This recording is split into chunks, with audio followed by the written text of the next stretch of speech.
मोदी और चीन की प्रेम कथा तो जग जाहिर है और उस प्रेम कथा में अब एक त्रिकोणीय एंगल आरएसएस का आ गया है। लेकिन यह चिंता का विषय है और चिंता का विषय इसलिए है क्योंकि पहली बार इतिहास में चीन के राजनयिक, चीन के दूतावास के जो टॉप ऑफिशियल्स हैं वो आरएसएस के हेडक्वार्टर नागपुर में गए। वो वहां क्यों गए?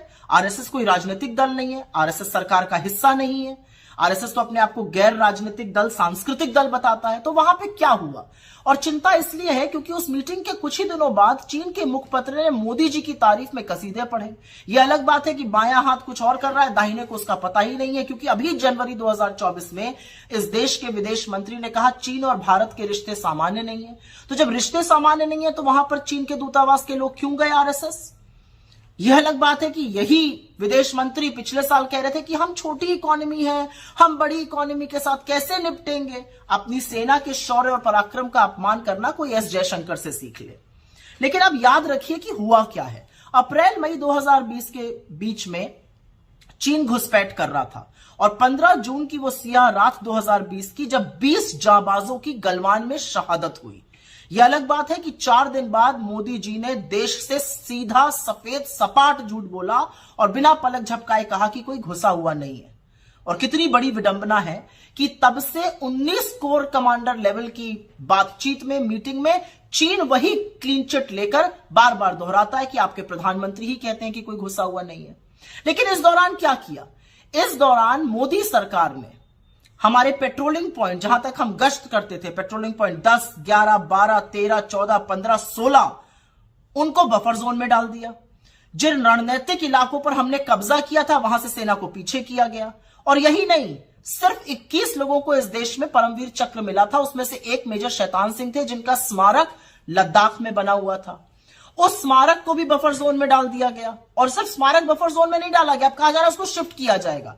और इसकी पुष्टि भाजपा के खुद के काउंसलर ने लद्दाख में की है, वहां के चरवाहों ने की है कि जहां तक पहले जा सकते थे अब जा नहीं पा रहे हैं। अरे सब कुछ छोड़िए, इनका खुद का सांसद अरुणाचल में कहते हैं कि चीन गांव बसा रहा है और मोदी जी की आंखों से चीन के प्रेम की पट्टी ही नहीं उतरती है। लेकिन इस दौरान सरकार ने क्या किया? जब यह सब हो रहा था, सरकार ने चीन को सबसे बड़ा ट्रेडिंग पार्टनर बनाया और $100 बिलियन का ट्रेड डेफिसिट किया। आपकी आंखों में धूल झोंकने के लिए इन्होंने कुछ छोटी मोटी ऐप्स को बैन कर दिया। चीन के राष्ट्रपति से मोदी जी की करीब 18 मीटिंग हुई है, 30 बार आए गए हैं, वो अलग बात है। इन 18 मीटिंग्स में मोदी जी ने देश के हित के बारे में क्या बात की मैं नहीं जानती हूं। लेकिन अभी एक मीटिंग हुई थी साउथ अफ्रीका में अगस्त 2023 में, और उस मीटिंग के बाद चीन ने एक मैप रिलीज किया जिसमें हमारे ही देश के जगहों का अपने देश में बता दिया गया। मोदी जी चुप रहे, बिल्कुल चीन का नाम नहीं लेते हैं। लाल आंख दिखाने की बात करते थे, यहां पर तो उनको झूले झूलने से फुर्सत नहीं है, ये साबरमती के तट पे झूल रहे हैं। महाबलीपुरम में नारियल पानी पिलाने से फुर्सत नहीं है, यहां पर शहनाई सुनने से फुर्सत नहीं है। और जब 20 जाबाजों की शहादत के बाद वो पहली बार राष्ट्रपति शी जिनपिंग से मिले तो बजाय लाल आंख दिखाने के लाल शर्ट पहन के गलबैया करने को तैयार थे।